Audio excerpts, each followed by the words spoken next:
చాలామంది అనొచ్చు she's being what ever, but that's a fact. I have seen మా friends కేసెస్లో a man should be successful, అంత సెక్యూర్డ్గా ఉంటే తన ప్లేస్లో he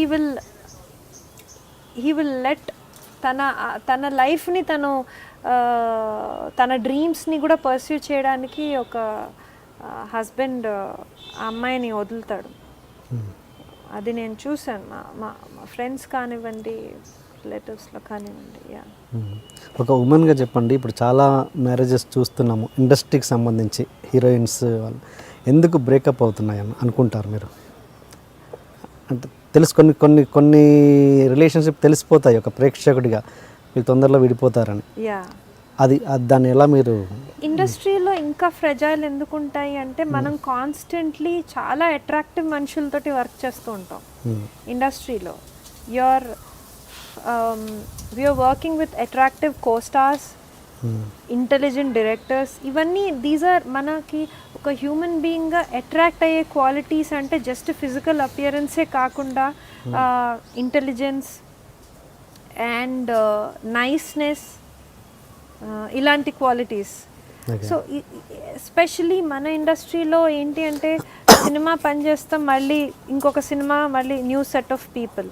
సో ఫ్యామిలీ ఇంట్లో ఉండడం అనేది చాలా తక్కువ ఇంట్లో ఫ్యామిలీ తోటి. సో ఒక ఎఫర్ట్ తీసుకోవాలి మ్యారేజ్ టు స్టాండ్. లవ్ ఇంకా మన తెలుగు ఇండస్ట్రీలో అంత ఓపెన్గా ఉండట్లేదు, ఇంకా వీఆర్ స్టిల్ హైడింగ్.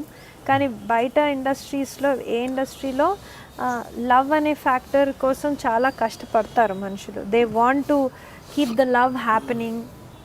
ఆ ప్రేమ ఉంటే ఆ రిలేషన్షిప్ నిలబడుతుంది, వేరే అట్రాక్షన్స్ అవన్నీ జరగకుండా ఆపగలుగుతాం. బట్ ఇన్ అవర్ ఇండస్ట్రీ మనం అంత ఓపెన్గా ఏ టాపిక్ని అడ్రస్ చేయం, మనం డినయల్లో ఉంటాం. ఏదొచ్చినా okay okay okay okay. So ముసుగులో గుద్దులాట అంటారు చూడండి.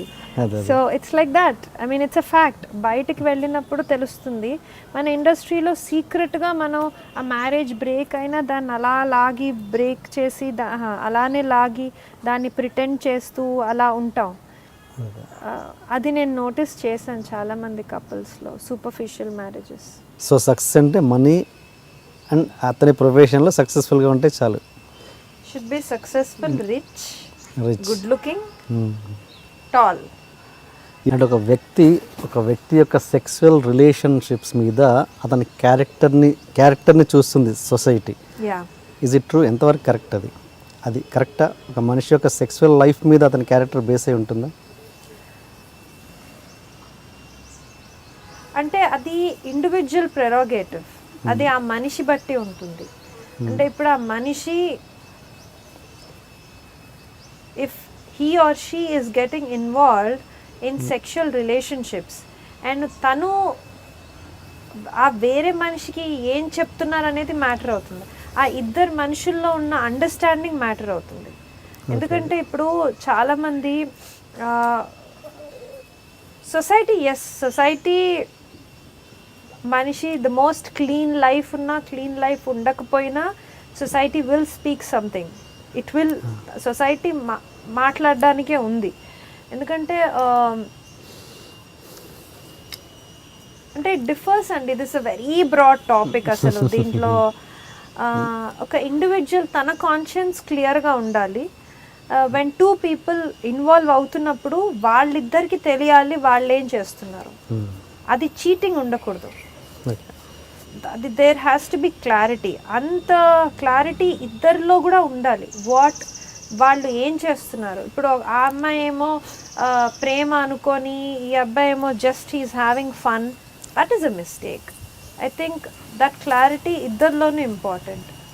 హ్యావింగ్ సెడ్ దట్, అది వాళ్ళ ఇండివిజువల్ ఒపీనియన్. అంటే I'm no one to comment. నేను ఎప్పుడు అలా కమెంట్ చేయను. బట్ ఎస్, ఇప్పుడు నాకు ఎవరన్నా, ఇప్పుడు if I have to like a man, I will obviously not go and అంత ఫ్రివిలస్గా ఉన్న మనిషి నేను ఇష్టపడను. Because he might do that. ఇప్పుడు టుమారో నాతో ఉండి he might be with somebody else. There is no certainty అనేసి నాకు లాయల్టీ చాలా important. So I want if I get married to someone, అతను హీ షుడ్ బి లాయల్. అవన్నీ నేను I'm again traditional thinker in all those things. ఇప్పుడున్న సొసైటీలో ఒక male, ఒక మగ మనిషి అంత లాయల్గా ఉండడం సాధ్యమా, ముఖ్యంగా ఇండస్ట్రీలో? ఈ పర్సెప్షన్ నాకు చాలా ఇది చాలా రాంగ్ పర్సెప్షన్. ఎందుకంటే మా ఫ్రెండ్స్ కొందరు అమ్మాయిలే సరిపెట్టుకుంటారనమాట. అంటే అచు టు ఫైండ్ గై, ఇప్పుడు ఒక అబ్బాయి లాయల్గా ఉండడం it's impossible. Don't even think. అంటే అమ్మాయి తనంతా తను సరిపెట్టేసుకుంటుంది, ఇలా ఉండరు. ఓకే, అమ్మాయి లాయల్గా ఉండకపోతే మరి దానికి చాలా పెద్ద ఇష్యూస్ రేజ్ అవుతాయి. And now days things are happening. ఇప్పుడు I think now it's a phase of women. చాలామంది ఆడవాళ్ళు ఇలాంటి ఫెయిల్డ్ మ్యారేజెస్లో డీల్ చేయకుండా they are coming out of the marriage చాలా ఈజీగా. అంట ఇప్పుడు అంతవరకు ఎందుకు మా ఫ్యామిలీస్లోనే అంటారు, ఇప్పుడు అవసరమా తనకి, పెళ్లి చేసుకున్నారు కదా అయితే ఏమైంది, తిరిగాడు అతను అయితే ఏమైంది. ఆ థాట్ ప్రాసెస్ మార్చాలి. అది చాలా రాంగ్ థాట్ ప్రాసెస్. అమ్మాయి తిరిగితే ఊరుకుంటారా? ఊరుకోరు కదా, అసలు చాలా పెద్ద ఇష్యూ అయిపోతుంది అసలు. సో ఆ సైకి అనేది రాంగ్. లాయల్టీ, బీయింగ్ లాయల్ అనేది అది పెద్ద విషయం అయిపోయింది. Why can't a man be loyal? You know,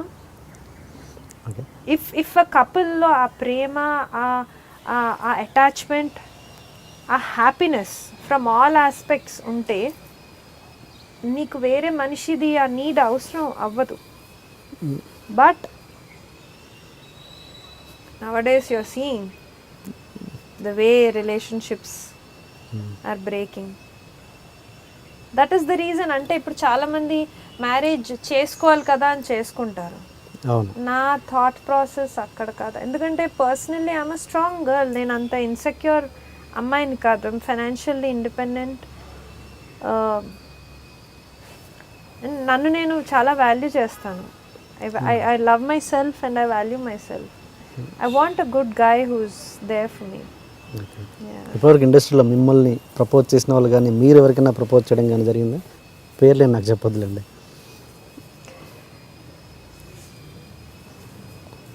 నేను ప్రపోజ్ చేయను, అలాంటివి జరగవన్నమాట. నేను ఇష్టపడితే ఆ అబ్బాయి తల బాదుకొని తెలుసుకొని చెప్తే కానీ నా సైడ్ నుంచి అసలు హింట్ కూడా వెళ్ళదు. అది దట్స్ మై నేచర్. నేను అలా ఓపెన్ అప్ అవ్వలేను. ఇన్ఫ్యాక్ట్ నాకు ఎవరైనా నచ్చితే ఇంకా దూరం వెళ్ళిపోతాను. నేను ఆ టైప్. రేపు పెళ్ళైన తర్వాత కూడా హస్బెండ్ అలాగే చూస్తారా?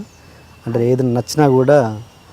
నో హస్బెండ్ అక్కడ కూడా మీ ఈగో పని చేస్తుందిగా, ఈ క్యారెక్టర్ అక్కడ కూడా పని చేయొచ్చుగా. ఈగో కాదు అది, మరి ఇంకేంటి? That is the beauty of a girl.